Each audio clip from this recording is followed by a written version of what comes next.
Hello everyone. It's Allison from Determined to Shine, and welcome back to our channel. I'm super excited to dive in with you to the Nightmare Before Christmas tarot deck and guidebook. I'm super excited about it. I also have, at the end of this video, an amazing Nightmare Before Christmas journal to show you that I'm going to be using with this deck, as well as some other treats along the way. So let's dive in. I did open up the deck just to make sure it was kind of all here, but otherwise you're basically going to be getting my first impressions. It comes in this pretty lovely two-part box. It's pretty solid. It's published by Insight Editions. So a nice box that I will be getting rid of because I have a really beautiful deck bag that I'm going to use with this, or I should say fun. But really nice inside of the box with a lift-off ribbon as well. So pretty solid box for those who keep their decks in boxes, which I often do, but not always. Let's have a look at the guidebook. Oh, it is full color, which is nice and surprising actually at this price point. So we've got understanding the deck. The suits, it explains as they are separate than, traditionally. We have, obviously cups, wands, swords, and pentacles, and they've used potions, candles, needles, and presents. And then we have our description. It looks like brief description of each card. Oh, there's our High Priestess. And then upright and reversed meanings, which is great. I don't always read with reversals, but I definitely think I would want to with kind of a creepy Halloween-y deck, because I do want to use this for some shadow work. And then the minor arcana, it looks like we have a little bit less for each card, but still full color and upright and reversed meanings all the way through. And then the back, caring for your deck, and a few spreads. These actually look like some pretty neat spreads. Lament, Eureka, and Sandy Claus. The Eye, What's Hidden, and Advice. The Blown to Smithereens spread. That's amazing. So I'm excited to look at this as well. But let's look at the cards, right? Because the cards are why we are here. This is the card back. So let me pull it up. It's black and purple. No kind of gilding or edging on this. It just comes plain. I was originally planning to edge this in black. I've seen a couple people who have done it in purple, and it looks amazing. So I will likely jump on that purple bandwagon. So we'll see. It is a matte finish, which is really quite nice. I'm going to zoom in here a bit for you while we look at these. Yeah, it looks good. It is a matte finish, and it's a pretty solid stock. Overall, I think it will still shuffle okay. I never riffle shuffle on screen because I can't do it because I don't have, full feeling in my hands because of my MS. But again, I wasn't good at it anyway. They are pretty, sticky in the sense that, they kind of clump together. They're not going to fan easily because they are so matte. So, everyone has their prerogative for what they like, but that is that. So let's dive in and look at these cards. So our Fool is, of course, Mr. Jack and our dog Zero. Magician. The High Priestess is Sally, which I love because I love Sally. I even brought my Sally Minnie Mouse along, zoomed in, she looks huge, just to keep us company here while we're reading or looking at this. Empress. Emperor is, of course, our Sandy Claus. Hierophant. Lovers, of course. Chariot. So some obvious choices on our characters, but that is okay with me. I love that in licensed decks. That's a great scene for Justice.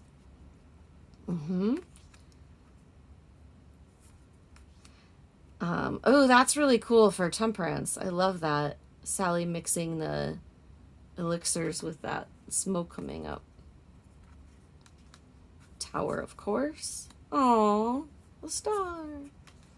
Of course, the most iconic scene, or perhaps, Jack and Sally up there is equally iconic.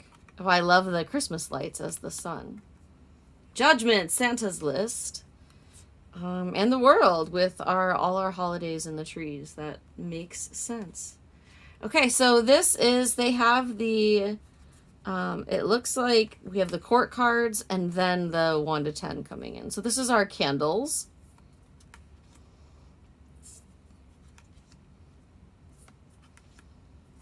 And as I mentioned, you know, this is kind of an interesting deck because it is quote unquote creepy. I want to use it for shadow work, but it's also playful and fun to a point because of the fact that it is a licensed deck. It's based on a movie that's both creepy and cute.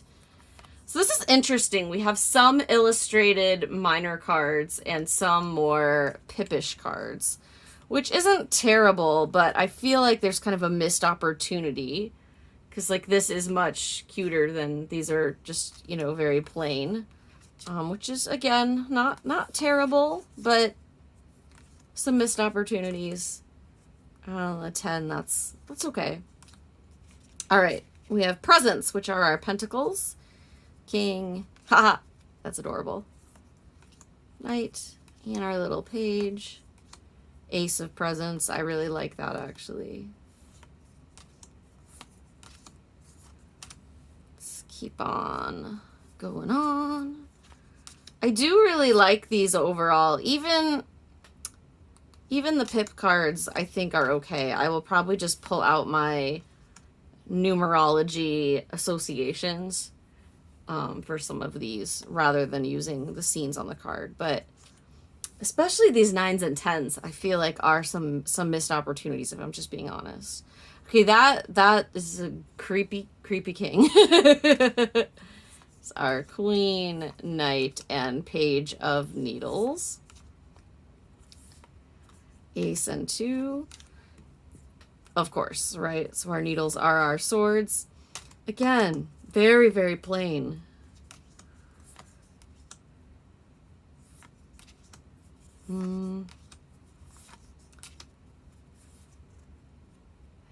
So, 9's okay. This is a disappointment to me as the 10. The 10 of Swords is, while everyone thinks it's quote-unquote a bad card, it's actually one of my favorite in the deck. Because I've had a lot of extreme things happen to me. Tower and the 10 of Swords speak to me every time, and so I'm disappointed that that's a pip card. Let's look at our cups or our potions. I like this a lot.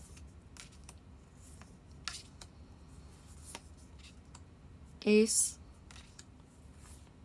So another kind of pip card. Same with the 4. 6 of Cups is another card that's important to me in every deck, so that's okay. I wish it was illustrated, but wow. Okay, so the whole end of the cups is like all pippy. So those are the cards. I have mixed feelings. I love the majors. I love Abigail Larson, the artist. I want to mention that, even though it is, you know, licensed art. Abigail is an extremely talented artist, and she did the art for the Dark Wood Tarot, which I love. Love, love, love. That's in my either a favorites video or a Hug Decks. No, it's in my favorites for July of 2020. That's where I did that video. But Abigail Larson is incredibly talented, so I like the art, but man, some of these cards are definitely a missed opportunity. Like you know, that 10 of Swords is not great. Same with like almost all of these cups cards. So mixed feelings for the price point. I'm fine with that. This is it retails, it says at $24.99 US. I think the pre-order price guarantee I got from Amazon, I think I paid $15. So pretty affordable.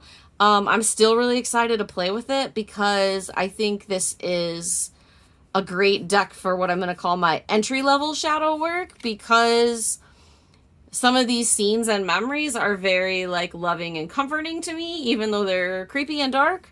Whereas some of my other darker decks are a little more intense. I think this is kind of a nice little bridge, I guess, between the worlds of the super creepy decks, I'll say. So I have a couple treats to show. I did get this awesome deck bag for this deck, and I got this on Etsy, and I bought it like quite a while ago. As soon as this deck was announced, I was kind of paying attention to things, and I ran across this deck bag on Etsy from the shop. The shop name is Mystic Kae. So the word Mystic and then Kae. I'll put a link to her shop in the description box. And she has a whole bunch of really neat tarot bags, as well as other like jewelry and kind of mystical, fabulous items. And I saw this in her shop, and I knew this deck was coming out, and so I had to grab it, especially because I felt like once the deck was released, everybody was going to be wanting to buy these, which is in fact the case. So I'm really excited that I bought it. It's just very well made. I love this kind of thicker, sparkly yarn or cord for the drawstring. It's just it's a little bit different than my other bags. It's a little taller, so that's kind of fun. So I'm gonna slide all that in there. Again, I will set the box aside. I do keep the boxes for the bags that I keep in decks just in case I ever want to rehome them, but I enjoy having a lot of my decks in bags, especially ones that come in boxes that are too large for my limited shelf space, or like decks that are just really fun and happy to me. I like to keep in special bags. So this fits the bill just perfectly, so I'm in love with that. And then I wanted to show the journal that I got for this deck, and I got this actually at Hot Topic of all places. And Hot Topic and Box Lunch, if you're familiar with those stores or websites, sell a lot of pop culture and licensed items. And these journals that they sell are some of my very, very favorite journals that exist. I actually have a bunch. I have a Mickey and Minnie one. I have one from Lilo and Stitch. I have a Friends, the TV show one, which I'll probably show you when the Friends tarot deck comes out later this month. But why I like these journals, so they're really nice and durable. They've got these kind of plastic covers, but then they also have these super cute tabs built in that are plastic, and they're on these divider pages. So you've got this plastic bit, and then these illustrated, or these lined pages that are also illustrated, and then tabs for each section. So my plan is to, scaring is my business. I love this. My plan is to use this deck for all my readings, certainly with this deck, if not for all of my shadow work kind of things in general. I've been in the process of setting up new journal systems for all my readings and notes from tarot, so I'll be sharing all of those journals with you, I'm sure, in the coming months. But what I just love that it has these kind of dividers built in, especially for a spiral notebook, because that's can be hard to add in, or you have to like make your own little tabs. And I just think it's a really neat journal to put, like, you know, card meanings, spreads, readings. Like, there's just a lot of opportunity for things like that. And, you know, I may play with runes with this deck as well, as I have some red carnelian runes that I think might look really neat with this deck. So I could have a rune section in here. So it's just a lot of fun. So that's kind of my creative stretch for this deck. I haven't really done anything with it yet because the deck just got here, but I've been sitting on this notebook for like a month. I've had this deck bag here for even longer. So I'm just really excited to dive in. So I hope that you liked this walkthrough. I hope you enjoy the deck if you get it, or if this helps you make a purchase decision, that's great. Here's my Minnie Mouse Sally saying hello, goodbye.